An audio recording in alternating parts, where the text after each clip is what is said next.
नौकरानी एक घर के लिए कितनी जरूरी होती है, आइए देखते हैं। अरे बहू, ये देख, सारा साबुन बर्तन में रह गया।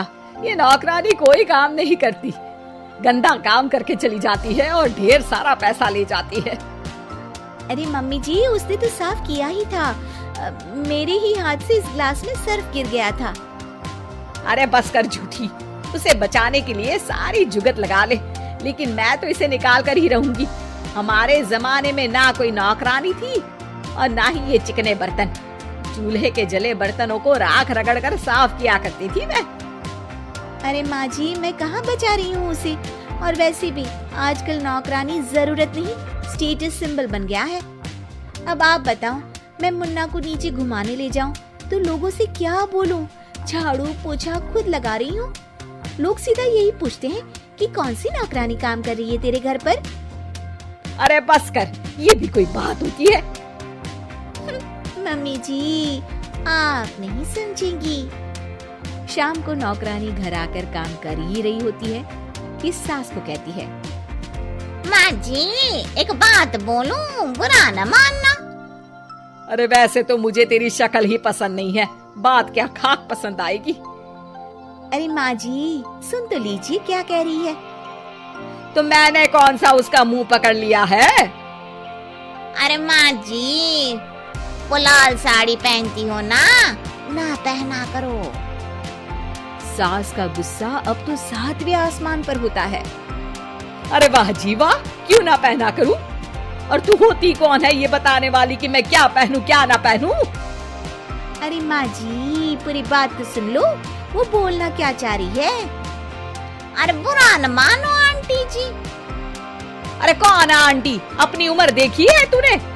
2-4 साल ही छोटी होगी मुझसे और मुझे आंटी बोल रही है। बहू सर पर हाथ रख लेती है। अरे अच्छी खासी उम्र दराज हो और आंटी ना बोलूं? मैं तुम्हारी बहू से भी 4 साल छोटी हूँ। क्यों दीदी? बोलती भी क्या, एक तरफ सास यानी पति की माँ, तो दूसरी तरफ नौकरानी जिसके बिना घर का काम नहीं चल सकता। वो दरअसल माँ जी की शादी में बहुत जल्दी हो गई थी ना। अच्छा ये झगड़ा छोड़ो, ये बताओ तुम माँ जी को लाल साड़ी पहनने से क्यों मना कर रही हो? वो ना, इनकी उम्र की सारी औरतें सोसाइटी में इनके लिए बात करती हैं कि तुम्हारी सास बुढ़ी घोड़ी लाल लगाम है। बहू को ये सुनकर गुस्सा आ जाता है। अरे वाह वाह, कौन बोलता है जी? खुद क्या है यहाँ की औरतें, बाल सफेद लेकिन टाइट जींस और कोई कुछ भी पहने। अरे पहनना हमारा निजी हक है, किसी को कुछ हक नहीं बनता कि वो मेरी सास के लिए कुछ बोले। मैं आज ही जाकर माँ जी के लिए लाल जींस लेकर आऊंगी, फिर देखो कोई क्या बोलता है। अरे चुप लाल जींस। अरे सुन नौकरानी के बच्ची, जाकर बोल दे उन लोगों से कि उन लोगों की तरह मैं उड़ती नहीं फिरती हूँ घर बार छोड़कर। अपने बच्चों और नाती पोतों में मन लगाती हूँ, ना कि सारा दिन ताश के पत्तों में आंख गड़ाकर 3 पत्ती खेलूं। नौकरानी वहाँ से चली जाती है। वैसे बहू, नौकरानी के क्या फायदे हैं ये तो पता नहीं, लेकिन सबसे अच्छा तो ये कि पता चल जाता है कि कौन किसके लिए क्या बोल रहा है। सोसाइटी में तेरा नौकरानी रखने का इरादा बिल्कुल ठीक था। अगले दिन उन लोगों के घर की बेल बजती है। बहू दरवाजा खोलती है कि सामने कुछ औरतें खड़ी होती हैं। अरे बहू, कहाँ है तेरी सास? बुला जरा। अरे बहन जी, आप सारी एक साथ आइए आइए, कैसे आना हुआ? अरे 3 पत्ते खेलने आई हैं, क्यों खेलोगी? क्यों नहीं, वैसे भी बड़े दिन हो गए, एंटरटेनमेंट हुआ नहीं। बहू जा जाकर पकोड़े तो बना ला। अरे बस करिए, आगे कुछ पीछे कुछ। वैसे तो कहती है कि परिवार पर ध्यान देती है, हमारी तरह 3 पत्तियां नहीं खेलती। हमने कौन सा परिवार छोड़ दिया? सास सक पका जाती है। अब ये किसने कहा? मैं तो कहती हूँ कि मैं भी थोड़ा बाहर निकलूं।